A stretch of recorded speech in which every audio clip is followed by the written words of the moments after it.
পাচ্ছি না। পুলিশের কাছে অনেকবার গেছি, পুলিশ কোনো গুরুত্বই দিচ্ছে না। সেও আমাদের কথা কোনোই গুরুত্ব দিচ্ছে না এবং এড়িয়ে চলছে। কেন এরকম করছে, কি জন্য করছে? আমার মেয়ের নাম ইভা। সে ইন্টারে পড়ে, কিন্তু 9 দিন যাবৎ আমার মেয়েকে খুঁজে পাচ্ছি না। 9 দিন হয়ে গেল, আমরা তার কোনো খোঁজ খবর পাচ্ছি না। পুলিশের কাছে অনেকবার গেছি, পুলিশ কোনো গুরুত্বই দিচ্ছে না। সেও আমাদের কথা কোনোই গুরুত্ব দিচ্ছে না এবং এড়িয়ে চলছে। কেন এরকম করছে, কি জন্য করছে? আমার মেয়ে কিভাবে আছে না আছে আমরা কিছুই বুঝতে পারছি না। আমার মেয়েটাকে একটু দেখা, একটু আমাদের মেয়ের সাথে কথা বলে আমরা তাতেই শান্তি পেতাম, কিন্তু তারা কেন এই কাজ হচ্ছে না, কেন তারা এড়িয়ে যাচ্ছে আমি বুঝতে পারছি না কি কারণ। আমরা বারবার হেরে যাচ্ছি কেন, কেন আমাদের কথায় গুরুত্ব দিচ্ছে না? আমি মোহাম্মদ আব্দুল মান্নান, পেশায় একজন শিক্ষক, আবার সাংবাদিকতাও করি আমি।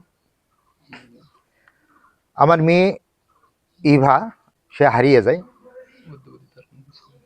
20 তারিখে।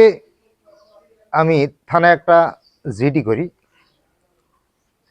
জিডি করার পরে থানা প্রশাসন কোনো যখন অগ্রগতি আমি না দেখতে পাই, তারপরে আমি বিশ্বস্ত সূত্রে জানলাম মান্দা উপজেলার ছটিপুর গ্রামের মোহাম্মদ আব্দুর রশিদের ছেলে মোহাম্মদ আরাফাত হোসেন আমার মেয়েকে নিয়ে পালিয়ে যায়।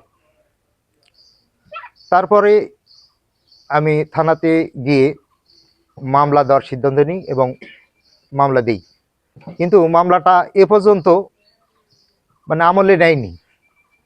তো আমি আপনাদের মাধ্যমে, এই সংবাদ সম্মেলনের মাধ্যমে আমি আমার মেয়ে বেঁচে আছে না মারা গেছে এটাও আমি এখনো নিশ্চিত হতে পারছি না। তো আমি আপনাদের মাধ্যমে আমি আমার মেয়েকে খুঁজে পাওয়ার জন্য আপনাদের সহযোগিতা কামনা করছি। আমি ইভামনির দাদি। আমি 9 দিন হলো আমার ইভামন হারিয়ে গেছে, কেউ উদ্ধার করে দিতে পারলো না। পুলিশেরা কোনো পদক্ষেপ নিচ্ছে না। আমার ইভামনিকে বের করে দাও। আমি আমার নাতনিকে একটু দেখতে চাই, ওর কথা শুনতে চাই, আর কিছু করতে চাই না। আমার নাতনিকে আপনারা বের করে দেন। ইভামনি যাকে নিয়ে কথা হচ্ছে, ইভামনি আমার ছাত্রী। সে একজন ব্রিলিয়ান্ট স্টুডেন্ট এবং সে প্রত্যেকটা A+ পেয়েছে। আমরা জানতাম যে মেয়েটি আমাদের ভবিষ্যৎ, কিন্তু আজ 9 দিন যাবৎ সে মিসিং। তাকে আমরা খুঁজে পাচ্ছি না। সে কোথায়, কিভাবে আছে আমাদের জানতে, পরিবার থেকে শুরু করে কেউ যায় না। আমরা পুলিশ প্রশাসনের কাছে বারবার পরিবার গিয়েছে, তাদেরকে সঠিক তথ্য তারা দিতে পারেনি।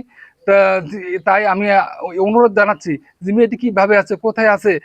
যে তারা একটি সূত্র দিয়েছে যে মান্দা থানার আব্দুর রশিদের ছেলে আরাফাত তাকে উঠিয়ে নিয়ে গেছে। কিভাবে উঠিয়ে নিয়ে গেছে সেটারও আমরা ঘটনা জানতে পারিনি।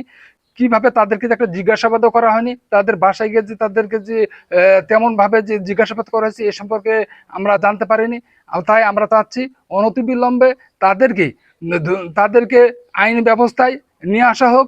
এবং মেয়েটি কি অবস্থায় আছে, সে জীবিত না মৃত, এটার একটা তো ব্যবস্থা করা উচিত। 9 দিন মানে কি একটা অনেক অনেক সময়। এতদিন পরে কেন একটা মেয়ের খোঁজ পাওয়া যাচ্ছে না? দেশের যে অবস্থা, মানুষ হত্যা হচ্ছে, ধর্ষণ হচ্ছে, গুম হচ্ছে, এটা হচ্ছে কিন্তু আমাদের কারণে। আমাদের সমাজ ব্যবস্থায় এমন এক হীন পর্যায়ে আমরা চলে গেছি যে এগুলো আমরা আমলে নিই না। তাই আমি প্রশাসনকে দৃষ্টি আকর্ষণ করছি, অনতিবিলম্বে এই মেয়েটিকে আমাদের কাছে এনে দেওয়া হোক। সে কোথায় কিভাবে থাকুক, যাই থাকুক, তাদের আমরা একটা খবর তো দিতে পারবো ইনশাল্লাহ। তাই আমি আপনাদেরকে অনুরোধ জানাচ্ছি, এই সাংবাদিক মাধ্যমে আমি সকালকে জানাতে চাই যে এরকম ঘটনা যেন না ঘটে। আর আমরা যদি এভাবে শিথিলতা যদি হয়ে থাকে, প্রশাসন তাহলে আমাদের এরকম ঘটনা ঘটবেই বারবার। তাই আমি প্রশাসনকে অতি সত্বর এই মেয়েটি সম্পর্কে একটি সুনির্দিষ্ট খবর আমরা আমাদের জানতে চাই।